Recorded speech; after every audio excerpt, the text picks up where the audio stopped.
अस्सलाम वालेकुम दोस्तों, उम्मीद करता हूँ आप सब खैरियत से होंगे। दोस्तों आज हम फिर से रिएक्शन करेंगे कुछ वीडियोस पर जो कि मक्का के अंदर की हैं और काफ़ी दिन से बहुत वायरल हो रही हैं कि उन मक्का के अंदर तूफ़ानी बारिश, तूफ़ानी हवा और बहुत ही अनोखे मनाजिर देखने को मिले। तो आइए देखते हैं क्या रिएक्शन होते हैं।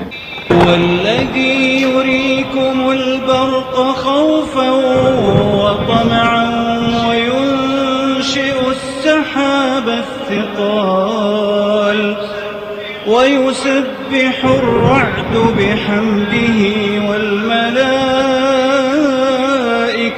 من خيفته وأن يفرج عن كل مكروب وأن يرزق كل من أراد من ربه أمرا دعاه فيه وأن يعطيه حتى يدهش هذه الساعة عن كل مهموم وأن يفرج عن كل لا إله إلا الله.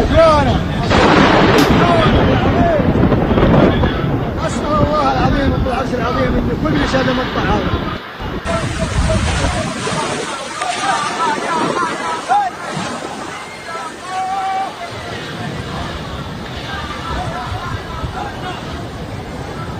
ربك أن يسوق لك الدرر وتظل تسعى جاهدا في همة والله يعطي من يشاء إذا شكر وتشاء أنت من البشائر قطرة ويشاء ربك أن يغيثك بالمطر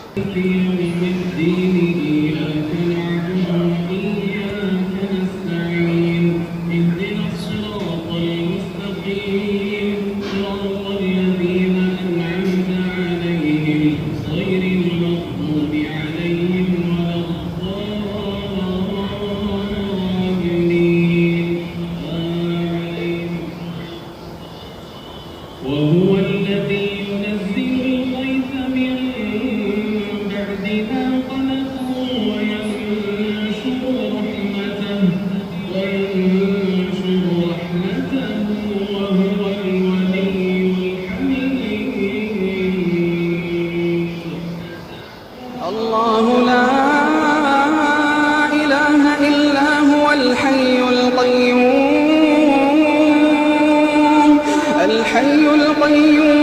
لا تأخذه سنة ولا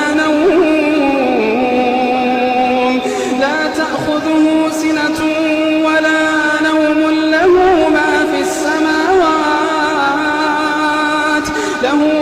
السماوات وما في الأرض.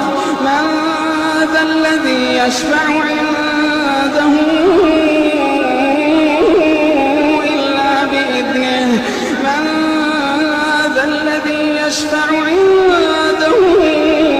إلا بإذنه يعلم ما بين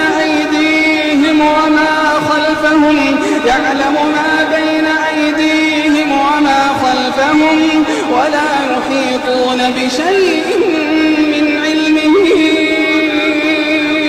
إلا بما شاء.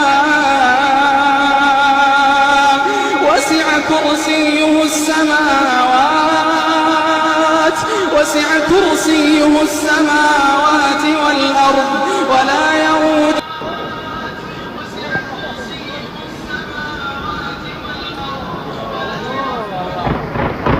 هو الذي يريكم البرق خوفا وطمعا وينشئ السحاب الثقال ويسبح الرعد بحمده والملائكة من خيفته. जी हाँ दोस्तों, ये थी कुछ वीडियोस जो कि आपने देखी और हमने आपको दिखाया और इस पर रिएक्शन भी किया। आप देख सकते हैं कि इतना बड़ा अज़ाब आया, तूफ़ानी बारिश, फिर उसके बाद बिजली का गिरना, फिर उसके बाद तूफ़ानी हवा का चलना, बहुत नुकसान हुए। अल्लाह पाक हम सब की हिफाजत फरमाए। वीडियो अगर पसंद आई है तो वीडियो को ज़रूर लाइक कर दें और चैनल को ज़रूर सब्सक्राइब कर दें ताकि हम रोज़ मिलते रहें और मेरी हर नई वीडियो का नोटिफिकेशन आपको मिलता रहे। शुक्रिया, मिलते हैं एक और कल की शानदार वीडियो में। तब तक अपना बहुत सारा ख्याल रखिएगा। शुक्रिया, अल्लाह हाफिज़।